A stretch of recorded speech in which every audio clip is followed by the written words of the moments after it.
السلام عليكم، واش راكم؟ ان شاء الله تكونوا بخير وعلى خير. اليوم جيتكم بوصفة البغرير اللي تجيكم الريزلت تاعو كيما الشهدة تاع الحسل، كيفو كيفها. قولوا بسم الله ونبداو على بركة الله. نستحقوا الوصفة نتاع اليوم: كيسان نتاع سميد، نص كاس تاع الفرينة، حبة نتاع البيض، ملعقة كبيرة نتاع السكر، ملعقة كبيرة خميرة الخبز، كيس خميرة الحلويات اللي هو 10 غرام، ورشة نتاع الملح. انا كنت جبت غير سي بيو، بديت نفرغ في هذوك زوج كيسان تاع سميد التاويل، لان كنت درت الكاس الاول زدت من موراه الكاس الثاني. من بعد نزيد هذيك لافارينة معاهم، ونخلط كامل المكونات جاف في جاف. لهنا كون قبل ما ندير الماء الدافي تاعي، لانه نستحق بهذه الوصفة ثاني كيسان تاع ماء دافي. لو كان هنا كنت جبت سباتيل وبديت نلم فيها هذيك الفارينة ونخلط فيها مع هذاك السميد، حتى نحس بالداخل ما بيناتهم ولا فيما بعضهم. من بعد راح نزيد عليهم هذيك الملعقة الكبيرة نتاع السكر، وراح نزيد عليهم هذيك الملعقة الكبيرة نتاع خميرة الحلويات، ونزيد لهم الحبة نتاع البيض، وثلاث كيسان تاع الماء. لأن كنت زدت خميرة الخبز نزيد عليهم الحبة نتاع البيض. لهنا وين نبداو ندخلو في السوائل، ونزيدو عليهم 3 كيسان تاع الماء الدافي. أنا كنت درت الكاس الأول، ثم نضيف الكاس الثاني، ثم نضيف الكاس الثالث. هنا بعد ما ديروا هذاك الماء الدافي تاعكم، تقدروا ديروا ديك الرشة نتاع الملح، وهذيك الخميرة نحطوها بجيه حتى نديرو واحد العملية باش راح نضيفوها.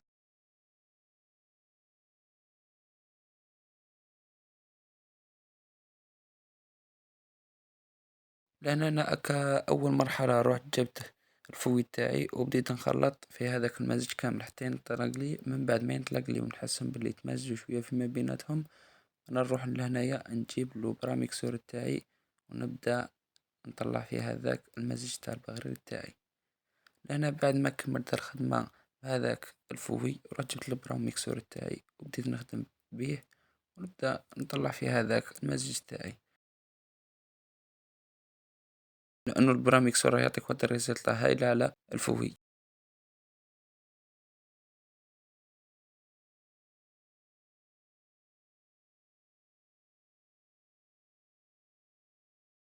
لأنا بعد ما طلعته مليح، لأنا وين قلت لكم نضيفو ذيك الخميرة الحلويات. كما العادة والعوايد نجيبو صفاية ونبداو نصفو في هذيك الخميرة باش نزيلو ذوك التكتلات اللي فيها.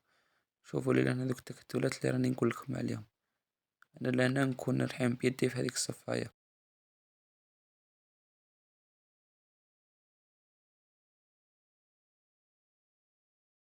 شوفوا لي لهنايا كون ديروا الكيس كيما راه، ما راح تعطيكم الريزلت شابة، وراح تكون هذيك الخميرة في مكان معين.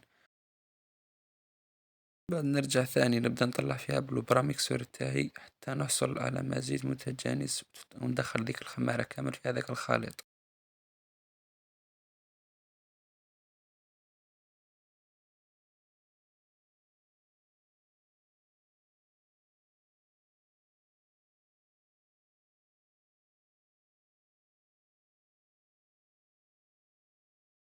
من بعد ما نحصل على ذاك الخليط ونحسو تمزج لي كامل، نروح نجيب لهنايا بابي فيلم تاعي، ونبدا نغلف في هذاك المزج تاعي، ونخليه واحد 20 دقيقة حتى 25 دقيقة. من بعد هذيك 25 دقيقة راح نجي.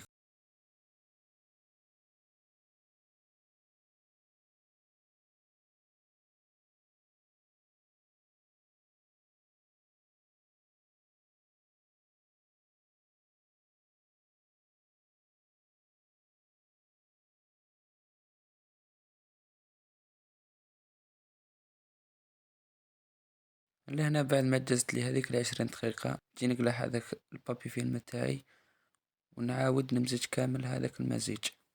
شوفوا لي هنايا هذيك الريزلت نتاع المزيج.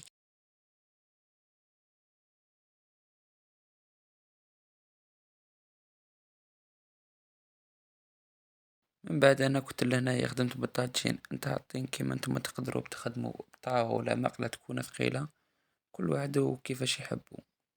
نقصوا النار على نار، نطيبوا على نار هادية، ويكون النار تاعها يعني قليلة، ونخلوه يتقب في غرضه وينشف في غرضه حتى يطيب لنا كامل.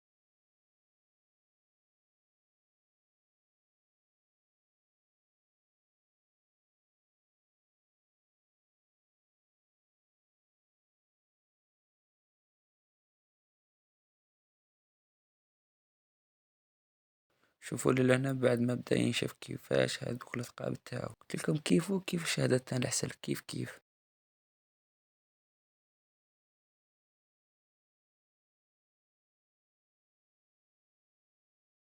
لهنا بعد ما طابت لي هذيك الحبة جيت لهنا نقلعها قدامكم، نوريها لكم كيفاش راح نقلعها وكيفاش راح تخرج الريزلت من تحت.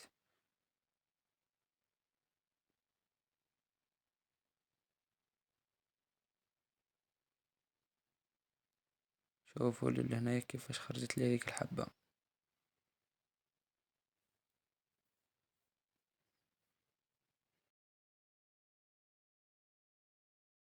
شوفوا لي لهنايا انا بعد ما طيبت كامل البقرة تاعي وجيت عسلته، راح تجيكم وصفة ناجحة 100% وسهلة وما تديش معكم الوقت كما قلنا. هذه كانت وصفتنا لنهار اليوم، إن شاء الله تكون عجبتكم ونالت إعجابكم، ونلتقي في وصفة أخرى إن شاء الله.